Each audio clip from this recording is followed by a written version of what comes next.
In quantitative methods, we have a two methods. That is factor comparison method and point method. तो quantitative non quantitative methods पे क्या होता था, हम पूरे एक जॉब को लेते थे और वो जॉब के बारे में डिस्क्रिप्शंस लिखते थे, ग्रुप के बारे में लिखते थे और उस हिसाब से उसको प्लॉट करते थे. तो we are taking the job as a whole. But in quantitative methods we want to go in a more systematic way, in a detailed way. तो उसके लिए क्या होता है कि भाई क्वांटिटेटिव के अंदर हम हर एक जॉब्स को डिटेल में एनालाइज करते हैं और उस हिसाब से उसकी मॉनेटरी वैल्यू डिटरमाइन करते हैं. तो पहले फैक्टर कंपैरिजन देख लेते हैं कि भाई फैक्टर कंपैरिजन के अंदर क्या होता है, कैसे होता है और हम उसकी मॉनेटरी वैल्यू वहां पे कैसे डिटरमाइन करते हैं, वो देख लेते हैं. पॉइंट वाले बाद में आता है, ठीक है. तो फैक्टर कंपैरिजन मेथड में क्या होगा, पहले मेथड को समझ लेते हैं, उसके बाद स्टेप्स को समझते हैं. चलिए, तो फैक्टर कंपैरिजन के अंदर we are dividing the job into the factors, कि वो जो जॉब है वो जॉब के फैक्टर्स कौन कौन से हैं वो हम आइडेंटिफाई करते हैं. मतलब वो जो जॉब है उसके अंदर कौन कौन सी चीजें, कौन कौन से फैक्टर्स है कि जिसको हम ध्यान में रखते हुए वो पर्टिकुलर जॉब्स को हम क्या है डिटरमाइन करते हैं.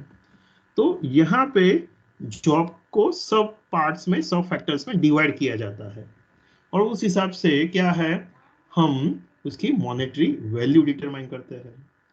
कि फॉर एग्जांपल यहाँ पे हमने क्या किया कि भाई की फैक्टर्स, कि कोई भी पर्टिकुलर जॉब्स है तो उसके की फैक्टर्स कौन कौन से हो सकते हैं, कि like for example physical efforts,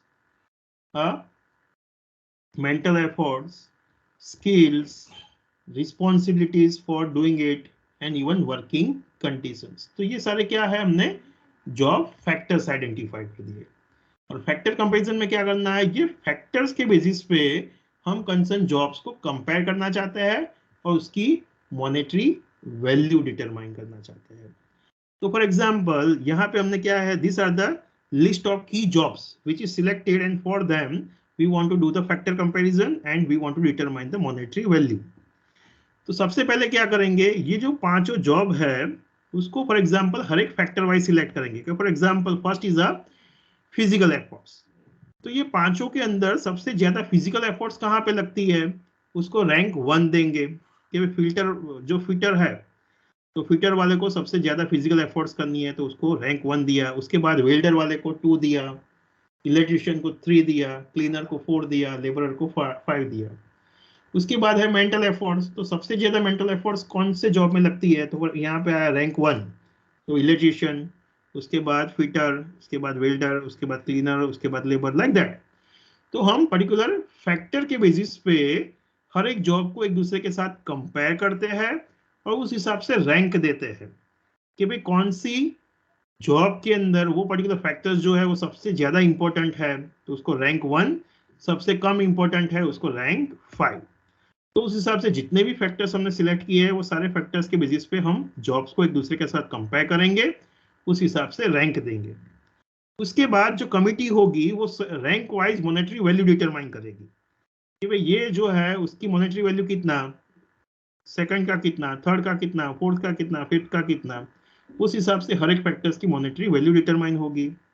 और फिर क्या करेंगे हम, ये वर्टिकली समेशन करेंगे. चलिए कि भाई ये हुआ फॉर एग्जांपल क्लीनर.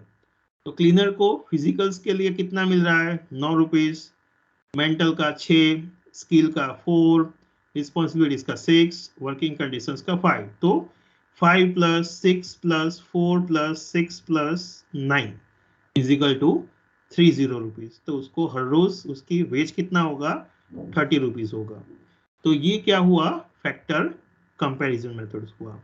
फिर से बोलता हूं क्या किया हमने, सबसे पहले की जॉब्स को सिलेक्ट किया, उसके की फैक्टर्स को आइडेंटिफाइड किए और की फैक्टर्स के बेसिस पे जॉब को एक दूसरे के साथ कंपेयर करके उसको रैंक दिया और रैंक के मुताबिक मॉनेटरी वैल्यू डिटरमाइन किया और उसका समेशन किया. तो this is called factor comparison method. चलिए स्टेप्स के भी कौन कौन से स्टेप्स हमने फॉलो किए। तो first we developing the job description and job specifications, job requirement covering the physical, mental, skills, training, experience कि भी हर एक जॉब के अंदर कौन कौन से की फैक्टर्स है वो हमने आइडेंटिफाइड किए। सिलेक्टिंग द नंबर ऑफ की जॉब्स कि भाई सभी जॉब में से टॉप जो इंपॉर्टेंट जॉब्स है वो हमने सिलेक्ट किया। रैंकिंग द की जॉब्स कि भाई वो जॉब्स को हमने एक दूसरे के साथ कंपेयर करके रैंक दिया। Then valuing the sub factors for each of the jobs कि भाई जो जॉब्स है उसके मुताबिक कौन सा की वैल्यू फैक्टर जो है उनके लिए इंपॉर्टेंट है, उस हिसाब से उनको रैंक किया। Integrating the monetary values of the sub factors कि भाई रैंकिंग के मुताबिक उनकी मॉनेटरी वैल्यूज डिटरमाइन की सब फैक्टर्स की। And comparing the all the jobs of the same grade of the levels with the related key jobs and establish the monetary value कि भाई ये 5 जॉब का हो गया, बट उसके सिवाय जो बाकी की जॉब्स है उसके लिए हम क्या कर सकते हैं कि वो जो नई जॉब है वो पांचों में से किसके साथ कंपेयर होती है, तो वो कंपेयर करके उस हिसाब से उसकी मॉनेटरी वैल्यू हम चूज करेंगे। तो इसे हम कहते हैं फैक्टर कंपैरिजन मेथड। ओके, उसके एडवांटेज यहाँ पे नहीं दिखेगा। चलिए उसके बाद जाते हैं पॉइंट राइटिंग मेथड में।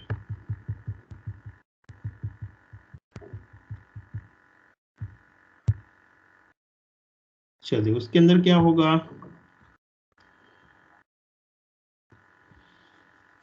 पॉइंट के अंदर क्या करना है हमें, सेव कि अल्टीमेटली ये पर्टिकुलर मेथड के अंदर भी हम क्या है पर्टिकुलर सब फैक्टर्स को ध्यान में लेते हैं, बट यहाँ पे क्या है we are going to create the degree of importance of each of the factors and based on that the monetary value is going to be assigned कि भाई फॉर एग्जांपल कि भाई स्किल, तो स्किल्स जो है तो उसको हमने डिग्री ऑफ इंपॉर्टेंस दिया फ्रॉम 1 to 5 लाइकर्ट स्केल जैसा ही कि भाई 1 मीन्स वो स्किल कम इंपॉर्टेंट है, 5 मतलब वो काम के अंदर स्किल सबसे ज्यादा इंपॉर्टेंट है। तो आप क्या करोगे, सबसे पहले ये मेथड के अंदर लिस्ट ऑफ की फैक्टर्स हमने सिलेक्ट किए हैं और उसके मुताबिक आप ये पर्टिकुलर टेबल क्रिएट करना पड़ेगा। जो कमिटी मेंबर्स होंगे वो बैठ के वो list of values for of degree, वो point values for the degree वो डिटरमाइन करेंगे कि कंसर्न जो फैक्टर्स है वो सबसे ज्यादा इंपॉर्टेंट है तब कितने पॉइंट्स मिलेंगे, सबसे कम इंपॉर्टेंट है तब कितने पॉइंट्स मिलेंगे, उस हिसाब से क्या है हम पॉइंट वैल्यू टेबल क्रिएट करेंगे। उसके बाद क्या होगा, हम कंसर्न जॉब लेंगे और वो जॉब के अंदर के जो की फैक्टर्स है वो की फैक्टर्स वो जॉब के अंदर कितने इंपॉर्टेंस है वो डिटरमाइन करेंगे और उसके मुताबिक उसकी पॉइंट कैलकुलेट करेंगे। कि फॉर एग्जांपल हमने एक जॉब लिया के अकाउंटेंट, तो अकाउंटेंट के अंदर स्किल्स की रिक्वायरमेंट कितनी है, तो भाई सब लोगों ने बोला कि भाई यस स्किल्स सबसे ज्यादा चाहिए, तो 5050। फिजिकल एफर्ट्स तो क्या चलो भाई उसके अंदर 4 चाहिए, तो क्या भाई 32। मेंटल एफर्ट्स तो क्या नहीं ज्यादा चाहिए 25। रिस्पॉन्सिबिलिटीज उसकी ज्यादा है 35। वर्किंग कंडीशंस तो फिर ठीक है उसमें 24। तो उस हिसाब से हम क्या करेंगे पॉइंट का समेशन करेंगे 50 प्लस 32 25 35 24, तो उस हिसाब से हमें टोटल ऑफ पॉइंट्स मिलेंगे। और नेक्स्ट स्टेप में हम क्या करेंगे, हमने जो पॉइंट होगा पॉइंट की रेंज बनाई होगी कि अगर 500 to 600 पॉइंट्स आता है तो उसको एक दिन की सैलरी और वेज इतना होगा, ये लेवल का इतना होगा, ये लेवल का इतना होगा, ये लेवल का इतना होगा, और इवन उस हिसाब से हमने जॉब ग्रेड्स बनाई होगी। तो सेकंड स्टेप के अंदर पॉइंट टोटल होने के बाद हम देखेंगे कि भाई उनके जो टोटल है वो कौन से ग्रेड के अंदर प्लॉट होता है और उसके मुताबिक उसकी वेज और salary per day for example determine होती है। तो ये क्या हो गया पॉइंट वैल्यू मेथड कि जहां पे हमने क्या है based on the importance degree of importance के बेसिस पे पॉइंट वैल्यूज डिटरमाइन किए हैं और वो पॉइंट वैल्यूज के बेसिस पे हर एक फैक्टर्स को हम कंपेयर करते हैं हर एक जॉब की और उसके बेसिस पे उसकी मॉनेटरी वैल्यू डिटरमाइन करते हैं। तो कौन कौन से स्टेप्स हमने लिए यहाँ पे, तो first constituting a representatives committee of the members for the various department for the job relations कि भी सबसे पहले हम committees बनाएंगे। Selecting the sample of the jobs and preparing the job descriptions, specifications and employ specifications कि भाई वो job का हम जॉब स्पेसिफिकेशंस डिटरमाइन करेंगे. Selecting and defining those factors which are related to all the jobs and are considered to be most critical in determining the relative degree of difficulties and responsibilities between the jobs. कि जो job सबसे important है, critical है, difficult है, ऐसी list of jobs को ही हम select करेंगे सो दैट कि बाकी की जॉब्स को उसके साथ कंपेयर करने में इजी हो. Then we are going to determine the weightage of the each factors according to the relative importance and assigning the values for them. मतलब पॉइंट टेबल बनाएंगे कि भाई इंपॉर्टेंस के बेसिस पे 1 to 5, 5 मतलब सबसे ज्यादा इंपॉर्टेंट, 1 मतलब सबसे कम इंपॉर्टेंट. तो 5 के कितने पॉइंट्स वो फैक्टर्स के लिए, 1 के कितने पॉइंट्स वो फैक्टर्स के लिए, उस हिसाब से हम पॉइंट टेबल बनाएंगे.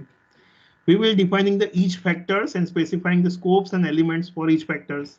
फिर हम हर एक फैक्टर्स आइडेंटिफाई करेंगे कि भाई कौन कौन से फैक्टर्स है कि जिसके बेसिस पे हम जॉब को कंपेयर कर सकते हैं. Dividing the each factors into the levels and defining the each levels कि भाई हम क्या है डिफाइन करेंगे कि फॉर एग्जांपल चलिए एक्सपीरियंस, तो एक्सपीरियंस 1 का मतलब कि भाई 6 month, 0 to 6 month experience. Level 2 का मतलब 6 महीने से 1 साल का एक्सपीरियंस. लेवल 3 तो 1 साल से 2 साल का एक्सपीरियंस. लेवल 4 मतलब 2 साल से 3 साल का एक्सपीरियंस. लेवल 5 मतलब 3 साल से ज्यादा एक्सपीरियंस. तो ये क्या किया हमने, लेवल्स को डिफाइन किया एक्सपीरियंस पर्टिकुलर फैक्टर के लिए. तो अगर कोई मैनेजर्स है तो उसका 3 साल से ज्यादा एक्सपीरियंस है तो उसको कितने पॉइंट्स मिलेंगे, लेवल 5 के पॉइंट्स मिलेंगे. तो उस हिसाब से हमने क्या किया, लेवल डिटरमाइन किया, फैक्टर्स के लिए स्पेसिफाई किया. Determining the relative values of each levels with factors can be divided into the point values by arithmetically and geographically. फिर हम क्या है मैथमेटिक्स की मदद से पर्टिकुलर पॉइंट वैल्यू डिटरमाइन करेंगे कि भाई हर एक लेवल के लिए मॉनेटरी वैल्यू कितनी होगी सो दैट कि भाई हम साइंटिफिकली प्रूव कर सके कि भाई हमने जो वैल्यूज लिखा है यहाँ पे वो सही है. Then we will go for testing the mechanism कि हम चेक करेंगे कि भाई सही है या गलत सब कुछ. Then appraise all the jobs and arriving a composite number values for each job कि फिर हर एक जॉब को सिलेक्ट करेंगे, कौन कौन से फैक्टर्स है, उसकी क्या वैल्यूज है, समेशन करेंगे और उस हिसाब से उसकी मॉनेटरी वैल्यू चेक करेंगे. So price the points in order to arrive at the wage levels and establishing the wage structures with the help of organizational hierarchy कि भाई ग्रेड वाइज हम उसकी मॉनेटरी वैल्यू डिटरमाइन करेंगे. तो उसे हम कहते हैं पॉइंट रैंकिंग मेथड. उसके क्या एडवांटेज डिसएडवांटेज है, तो this particular method is almost same pay scales can be arrived for the same jobs कि भाई जो ग्रेड होंगे, जो लेवल स्कोर्स होंगे तो उनके लिए सेम सैलरी होगी. तो इवन हम ग्रेड वाइज पॉइंट वाइज हम क्लासीफाई कर सकते हैं, रिप्रेजेंट कर सकते हैं. The definitions are written in applicable terms of the jobs कि भाई सभी चीजों को क्लैरिफाइड किया होगा यहाँ पे. पॉइंट्स को monetary values can not be manipulated, जो सारी चीजें हैं वो मैथमेटिक्स की मदद से आई है तो यहाँ पे सब्जेक्टिविटी कम से कम होगी. The assignment of the point scores money values are consistent and accurate कि ये जो टेबल है वो एक्यूरेट होगा, स्टैटिस्टिकली प्रूव्ड होगा. The score once assign is long lasting कि जो ये पर्टिकुलर मेथड की मदद से हमने जॉब इवैल्यूएशन किया होगा तो हम इसको ज्यादा ईयर्स के लिए यूजफुल होगा.